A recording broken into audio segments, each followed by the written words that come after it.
வணக்கம். என் தமிழ்நாடு செய்திகளுக்காக உங்களை வரவேற்பது நான் அனிதா.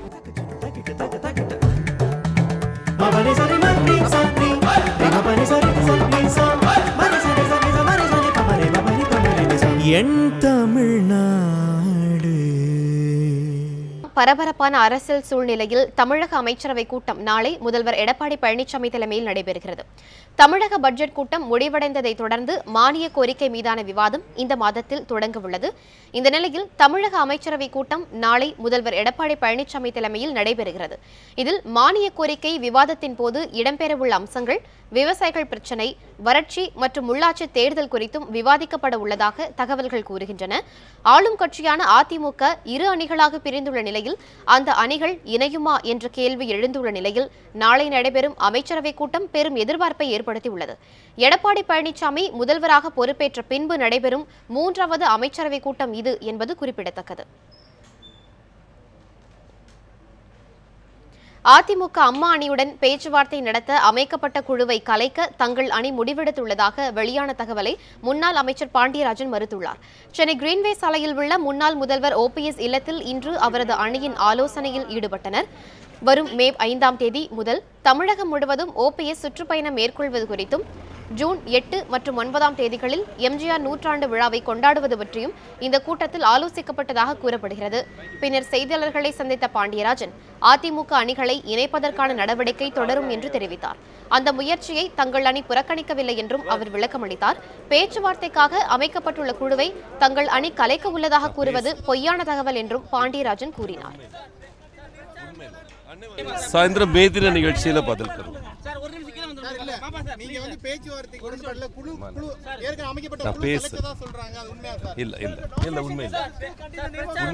அண்ணன் வருவாங்கம்மா. அண்ணன் கேளுங்க.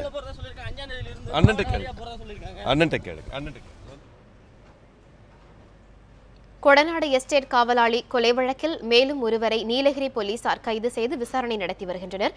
மறைந்த முதலமைச்சர் ஜெயலலிதாவிற்கு சொந்தமான கொடநாடு எஸ்டேட்டில் கடந்த சில தினங்களுக்கு முன்பு கொள்ளையடிக்க முயன்ற கொள்ளையர்கள் அங்கு காவலாளியாக இருந்த ஓம் பகதூர் என்பவரை படுகொலை செய்தனர். மற்றொரு காவலாளி கிருஷ்ண பகதூரிடம் நடத்தப்பட்ட விசாரணையை தொடர்ந்து திரிசூரை சேர்ந்த சதீஷ், திபு, சந்தோஷ், உதயகுமார் ஆகிய 4 பேரை போலீசார் கைது செய்தனர். அவர்கள் 4 பேரும் குன்னூர் நீதிமன்றத்தில் ஆஜர்படுத்தப்பட்டு பின்னர் 15 நாள் நீதிமன்ற காவலில் கோவை சிறையில் அடைக்கப்பட்டனர். இந்த வழக்கில் கேரள மாநிலம் மலப்புரம் அருகே கைது செய்யப்பட்ட ஜிதின் ஜோப், ஜம்சீர் அலி ஆகிய 2 பேர் மஞ்சேரி சிறையில் அடைக்கப்பட்டனர். இந்நிலையில் கோவை மாவட்டம் வளையாறு பகுதியில் திரிசூரை சேர்ந்த மனோஜ் என்பவரையும் கைது செய்த நீலகிரி போலீசார் அவரை கோத்தகிரி காவல் நிலையத்திற்கு அழைத்து சென்று விசாரணை நடத்தினர். பின்னர் மனோஜை கோவை சரக DIG மற்றும் நீலகிரி SP ஆகியோர் கொடநாடு எஸ்டேட்டிற்கு அழைத்து சென்று விசாரணை நடத்தினர். வறட்சியால் தமிழகத்தில் விவசாயிகள் தற்கொலை செய்து கொள்ளவில்லை என்று உச்சநீதிமன்றத்தில் அறிக்கை தாக்கல் செய்த தமிழக அரசை கண்டித்து நிலையில் தமிழ் தேசிய கூட்டமைப்பினர் ஆர்ப்பாட்டம் நடத்தினர். தேசியமயமாக்கப்பட்ட வங்கிகளில் விவசாயிகளின் கடன்களை தள்ளுபடி செய்யக்கோரி பாளையங்கோட்டையில் தமிழ் தேசிய கூட்டமைப்பினர் ஆர்ப்பாட்டத்தில் ஈடுபட்டனர். அப்போது காவிரி மேலாண்மை வாரியம் அமைக்க வேண்டும், வறட்சி நிவாரண தொகையை உடனே வழங்க வேண்டும் என முழக்கங்களை எழுப்பினர். தமிழகத்தில் வறட்சியால் விவசாயிகள் யாரும் உயிரிழக்கவில்லை என்று தமிழக அரசு உச்சநீதிமன்றத்தில் அறிக்கை தாக்கல் செய்ததற்கு கடும் கண்டனம் தெரிவித்தனர். உழவர் கடன் முழுவதையும் தள்ளுபடி செய்ய வேண்டும், மீத்தேன் திட்டத்தை கைவிட வேண்டும், நெடுவாசல் ஹைட்ரோ கார்பன் திட்டத்தை கைவிட வேண்டும், அதே போல காவிரி மேலாண்மை வாரியத்தை அமைக்க வேண்டும். இந்த கோரிக்கைகளை மத்திய அரசு செய்யணும், மாநில அரசு அதில் உறுதியாக நின்று. ஏன்னா மாண்புமிகு முதலமைச்சர் எடப்பாடி பழனிசாமி அவர்களுடைய வேண்டுகோள் கணக்கந்தான் 25ஆம் தேதி வரைக்கும் ஐயாக்கன் அவர்கள் இந்த போராட்டத்தை தள்ளி வச்சிருக்கிறார்கள். மாநில அரசு தங்களுக்குள்ள உள்ள சண்டையை புறந்தள்ளி விட்டு தமிழக உழவர்கள் நல்ல அக்கறை செலுத்தி மத்திய அரசை வலியுறுத்தி இந்த கோரிக்கையை பெற வேண்டும். கோவையில் பஞ்சாலையில் ஏற்பட்ட தீ விபத்தில் பல லட்சம் ரூபாய் மதிப்பிலான பஞ்சு தீயில் கருகி சாம்பலானது. கோவை அவினாசி சாலையில் அமைந்துள்ள டைடல் பார்க்கிற்கு பின்புறம் தனியாருக்கு சொந்தமான பஞ்சாலை உள்ளது. இந்த பஞ்சாலையில் இன்று மாலை திடீரென தீ விபத்து ஏற்பட்டது. இதனையடுத்து 2 தீயணைப்பு வாகனங்களில் விரைந்து வந்த தீயணைப்பு வீரர்கள் சுமார் 2 மணி நேர போராட்டத்திற்கு பிறகு தீயை அணைத்தனர்.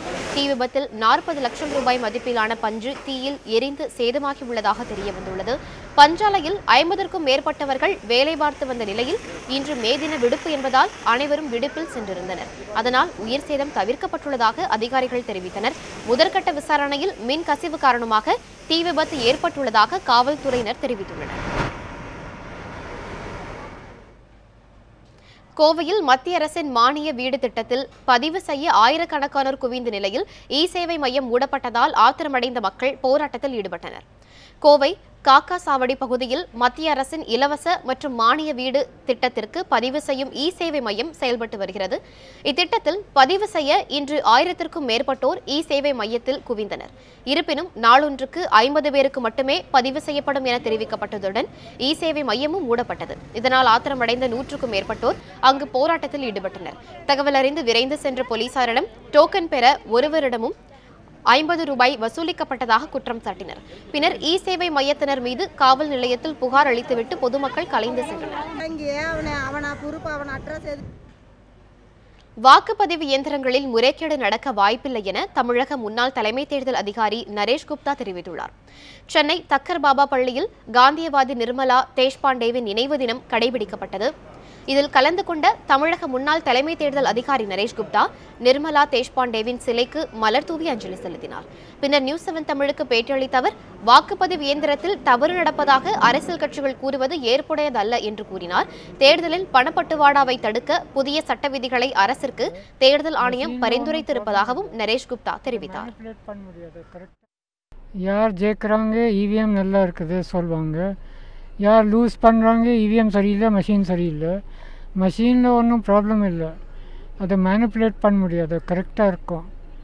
பட் சும்மா பிகாஸ் லூஸ் பண்ணுறதுனால ஏதாவது ஒரு ரீசன் சொல்லலாம், அப்படி சொல்கிறாங்க. அது இவிஎம்மில் நிறைய வாட்டி எலெக்ஷன் கமிஷன் டெஸ்ட் பண்ணி காமிச்சிருக்காங்க. பொலிட்டிக்கல் பார்ட்டிஸ் ரெப்ரசன்டேட்டிவ்ஸ் கூப்பிட்டு இப்போ கூட சேலஞ்ச் பண்ணியிருக்காங்க சீஃப் எலெக்ஷன் கமிஷனர். யாருக்கு சந்தேகம் இருந்தால் இங்கே வந்து செக் பண்ணுங்க. பாஜக தேசிய செயலாளர் ஹெச் ராஜா நாவடக்கத்துடன் பேச வேண்டும் என தெரிவித்த EVKS இளங்கோவனுக்கு இந்து மக்கள் கட்சி நிறுவனர் அர்ஜுன் சம்பத் கண்டனம் தெரிவித்துள்ளார். இது தொடர்பாக திருச்சியில் செய்தியாளர்களிடம் பேசிய அவர், காங்கிரஸ் பெண் MLA-க்கள் குறித்து பேசி மலிவான விளம்பரம் தேடும் EVKS இளங்கோவனுக்கு தான் நாவடக்கம் தேவை என பதிலடி கொடுத்தார். விவசாயிகளுக்காக ஐயா கண்ணு நடத்தும் போராட்டம் நாடகம் என்றும் அர்ஜுன் சம்பத் விமர்சித்தார். ஒரு நல்ல தலைவர் அவரை தமிழன் தலைகுனிந்து நிற்கக்கூடிய வகையிலே நிர்வாணமாக ஓடி தாலி எரித்து பெண்களையும் நிர்வாணமாக ஓட வைப்போம், மதம் மாறுவோம் என்றெல்லாம் அவர் அறிவித்திருக்கிறார். அவருடைய போராட்டத்திலே போலி விவசாயிகள், அதாவது இஸ்லாமிய அமைப்பை சார்ந்தவர்கள், கிறிஸ்தவ தொண்டு நிறுவனங்களை சார்ந்தவர்கள், நக்சலைட்டுகள் இவர்களெல்லாம் பங்கெடுத்துக் கொண்டு பச்சை துண்டு, அன்னைக்கு மட்டும் பச்சை துண்டு கட்டிக்கிட்டு இந்த வேலையை செஞ்சிருக்காங்க. அங்க நிர்வாணமாக ஓடின விவசாயி அப்படின்னு இவங்க சொல்றவங்க உண்மை விவசாயிகள், அவர் கர்நாடகத்தை சார்ந்தவர். இதெல்லாம் ரெக்கார்டு இருக்கு. அவருடைய நோக்கம் விவசாயிகளுடைய நலன், விவசாயிகளுடைய கோரிக்கை அது நிறைவேற வேண்டும் என்பது அல்ல. அவருக்கு ஒரு விளம்பரம் தேடிக்கணும் அப்படிங்கறதுக்காக இதை செய்யறாரு. மன்னார் வளைகுடா கடற்பகுதியில் மீன்பிடித்துக் கொண்டிருந்த ராமேஸ்வரம் மீனவர்கள் 5 பேர் இலங்கை கடற்படையால் கைது செய்யப்பட்டனர். ராமநாதபுரம் மாவட்டம் ராமேஸ்வரம் தீவு பகுதியில் உள்ள தங்கச்சி மடத்திலிருந்து இன்று காலை நாட்டு படகுகளில் மீனவர்கள் கடலுக்கு மீன்பிடிக்க சென்றுள்ளனர். தனுஷ்கோடிக்கும் தலைமன்னாருக்கும் இடையே மன்னார் வளைகுடா கடற்பகுதியில் மீனவர்கள் மீன்பிடித்துக் கொண்டிருந்த போது அங்கு வந்த இலங்கை கடற்படையினர் தங்கச்சி மடத்தை சேர்ந்த அடிமை என்பவருக்கு சொந்தமான நாட்டு படகையும் அதிலிருந்து அபிஷேக், அந்தோனி, ராஜகுலசேகரன், ஆரோக்கியம் உள்ளிட்ட 5 மீனவர்களையும் பிடித்துச் சென்றனர். இலங்கை கடற்படையால் கைது செய்யப்பட்ட ராமேஸ்வரம் மீனவர்கள் மன்னார் கடற்படை முகாமிற்கு கொண்டு செல்லப்பட்டு விசாரணை நடத்தப்பட்டு வருகிறது. தங்கச்சி மடத்தில் இருந்த 5 மீனவர்களையும் மீன் பிடிக்க சென்றிருக்காங்க. அடிமைங்கிற ஒரு வள்ளத்தில் அங்கே மீன் பிடிக்க போன இடத்துல தனுஷ்கோடி பக்கத்தில் மீன் பிடிச்சிக்க இருக்கையில் இலங்கை இராணுவம் வந்து அந்த 5 பேரையும் பிடிச்சிட்டு போயிடுச்சு. நம்ம எல்லை, அதாவது நம்ம கரையில் நம்ம மீன் பிடிச்சிக்கிறக்கையிலே வந்து பிடிச்சி போச்சு. ஆட்டை கடிச்சு மாட்டை கடிச்சு கடைசியாக ராமேஸ்வரத்துக்கு வந்துட்டாங்க இலங்கை இராணுவம். பட்டுக்கோட்டை அருகே பல லட்சம் ரூபாய் மதிப்பிலான சுவாமி சிலைகளை மர்ம நபர்கள் கொள்ளையடித்துச் சென்றனர். பட்டுக்கோட்டை அடுத்த பெரியகோட்டை கிராமம் வெட்டிக்காடு பகுதியில் பழமையான பழனியாண்டவர் கோவில் உள்ளது. இக்கோவிலில் 2.5 அடி உயரமுள்ள முருகன் சிலையும் வள்ளி தெய்வானை சிலைகளும் வைத்து வழிபாடு நடத்தப்பட்டு வந்தது. இந்நிலையில் கோவில் பொறுப்பாளர் கணேசன் நேற்று இரவு கோவிலை பூட்டிவிட்டு சென்றதாக கூறப்படுகிறது. இன்று காலை கோவிலை திறந்து பார்த்தபோது சிலைகளை மர்ம நபர்கள் கொள்ளையடித்துச் சென்றது தெரியவந்தது. இதுகுறித்து மதுகூர் போலீசார் வழக்கு பதிவு செய்து விசாரணை நடத்தி வருகின்றனர். இதனையடுத்து மோப்பநாய் கைரேகை நிபுணர்கள் வரவழைக்கப்பட்டு போலீசார் விசாரணை நடத்தினர். திருவாரூரில் டாஸ்மாக் கடைகளுக்கு மதுபானங்களை ஏற்றிச் சென்ற லாரியில் சக்தி வாய்ந்த வெடிகுண்டுகள் கண்டுபிடிக்கப்பட்ட சம்பவம் பெரும் அதிர்ச்சியை ஏற்படுத்தியுள்ளது. சென்னை டாஸ்மாக் குடோனிலிருந்து திருவாரூர் மாவட்டத்திற்கு மதுபானங்களை ஏற்றிச் சென்ற நிலையில் ஏராளமான வெடிகுண்டுகள் மற்றும் பயங்கர ஆயுதங்கள் இருப்பதாக ரகசிய தகவல் கிடைத்தது. இதனையடுத்து திருவாரூரின் விளமல் பகுதியில் உள்ள டாஸ்மாக் குடோனுக்கு வந்த லாரியில் மாவட்ட நுண்ணறிவு பிரிவு போலீசார் சோதனை நடத்தினர். இதில் லாரியில் சக்தி வாய்ந்த வெடிகுண்டுகள் மற்றும் ஏராளமான ஆயுதங்கள் இருப்பது தெரியவந்தது. இந்த வெடிகுண்டுகள் வெடித்தால் 3 கிலோமீட்டருக்கு பாதிப்பு ஏற்படுத்தும் என கூறப்படுகிறது. இந்த சம்பவத்தில் தப்பி ஓடிய லாரி ஓட்டுநரை போலீசார் தீவிரமாக தேடி வருகின்றனர். இது தொடர்பாக லாரியில் இருந்த மோகன், ராஜ்குமார் ஆகிய இருவரை கைது செய்தனர். டாஸ்மாக் லாரியில் வெடிகுண்டுகள் கொண்டுவரப்பட்ட சம்பவம் அப்பகுதியில் பெரும் பரபரப்பை ஏற்படுத்தி இருக்கிறது. கன்னியாகுமரி அருகே தற்கொலை செய்து கொண்ட பெண்ணின் இறப்பில் மர்மம் இருப்பதாக கூறியும் உரிய நடவடிக்கை எடுக்க வலியுறுத்தியும் அப்பெண்ணின் உறவினர்கள் அரசு மருத்துவக் கல்லூரி மருத்துவமனை பிணவரை முன்பு அமர்ந்து போராட்டத்தில் ஈடுபட்டனர். தக்கலையில் வசித்து வரும் கிஷோர் சீஜா தம்பதி இடையே அடிக்கடி தகராறு ஏற்பட்டு வந்ததாக கூறப்படுகிறது. இந்நிலையில் சீஜா நேற்று தனது வீட்டில் தூக்கில் தொங்கிய நிலையில் இறந்து கிடந்தார்.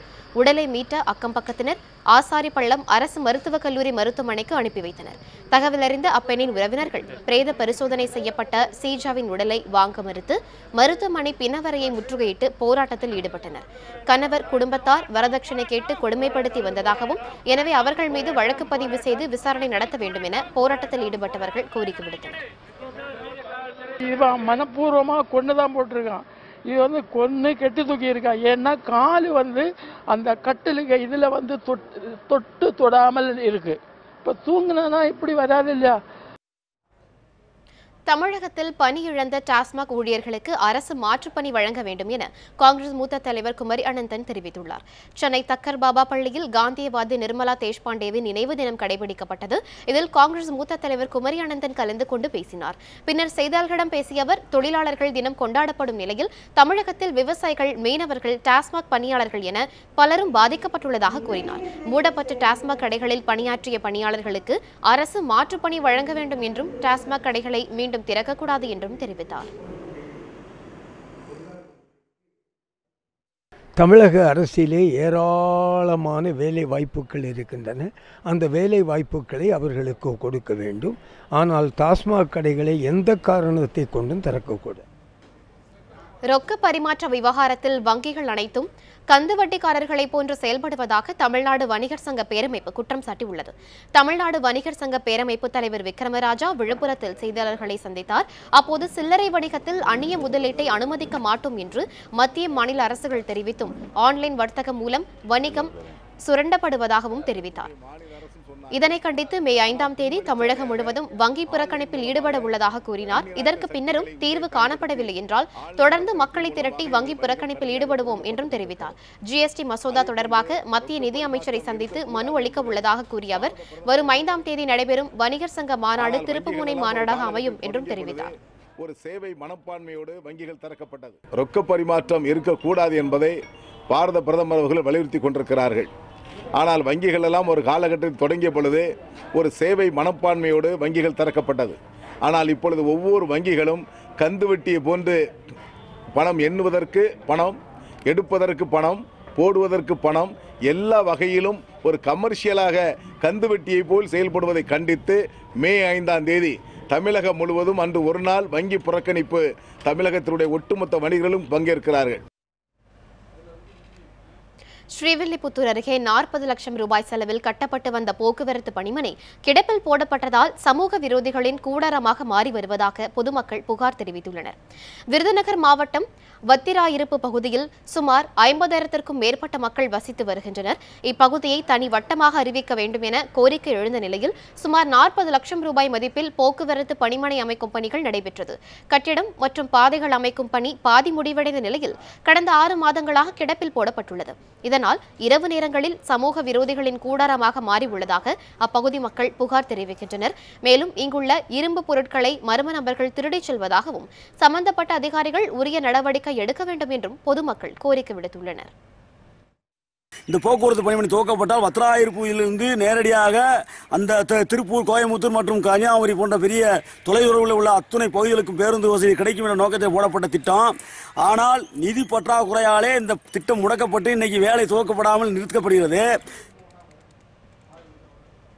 நாமக்கல் மாவட்டம் குமாரபாளையத்தில் மூடப்பட்ட டாஸ்மாக் பாரில் கள்ளத்தனமாக மது விற்பனை செய்வதை கண்டித்து திமுகவினர் மது பாட்டில்களை உடைத்து சாலை மறியலில் ஈடுபட்டனர். குமாரபாளையத்தில் உள்ள பெருமாபாளையம் புதூர் பகுதியில் தோமுச சார்பில் மே தின விழா கொண்டாடப்பட்டது. அப்போது மேடைக்கு அருகே மூடப்பட்ட டாஸ்மாக் பாருக்குள் கூட்டம் கூட்டமாக சென்று மதுப்பிரியர்கள் திருட்டுத்தனமாக மதுபானம் அருந்துவது தெரியவந்தது. இதனையடுத்து திமுகவினர் முறைகேடான பாரை முற்றுகையிட்டு போராட்டம் நடத்தினர். மேலும் மது பாட்டில்களை பறிமுதல் செய்து அவற்றை சாலையில் போட்டு உடைத்ததால் போக்குவரத்து பாதிக்கப்பட்டது. இந்நிலையில் மூடப்பட்ட பார்களில் மதுபானங்கள் விற்பனை செய்வதை தடுக்கவில்லை என்றால் அனைத்து கட்சிகள் சார்பில் போராட்டம் நடத்தப் போவதாக பரமத்தி வேலூர் திமுக எம்எல்ஏ KS மூர்த்தி எச்சரிக்கை விடுத்துள்ளார். கன்னியாகுமரி மாவட்டத்தில் கடும் வறட்சியால் 10க்கும் மேற்பட்ட மலை கிராமங்களில் குடிநீர் தட்டுப்பாடு ஏற்பட்டுள்ளது. கன்னியாகுமரி மாவட்டத்தில் பேச்சுப்பாறை, பெருஞ்சாணி, சிற்றார் போன்ற அணைப்பகுதிகளில் தண்ணீரின்றி வறண்டு காணப்படுகின்றன. இந்நிலையில் மலைப்பகுதிகளிலும் கடும் வறட்சி ஏற்பட்டுள்ளது. குறிப்பாக கோலஞ்சிமடம், முக்கரைக்கல், நல்லமுத்தங்கரை, வட்டப்பாறை உள்ளிட்ட 10க்கும் மேற்பட்ட கிராமங்களில் குடிநீர் பஞ்சம் ஏற்பட்டுள்ளது. இதனால் ஊற்று பகுதிகளில் வரும் நீரை பிடித்து வடிகட்டி பயன்படுத்தி வரும் மக்கள் குடிநீர் கிடைக்க அரசு நடவடிக்கை எடுக்க வேண்டும் என்று கோரிக்கை விடுத்துள்ளனர். இத்துடன் என் தமிழ்நாடு நிறைவுற்றது. தொடர்ந்து இணைந்திருங்கள் நியூஸ் 7 தமிழோடு.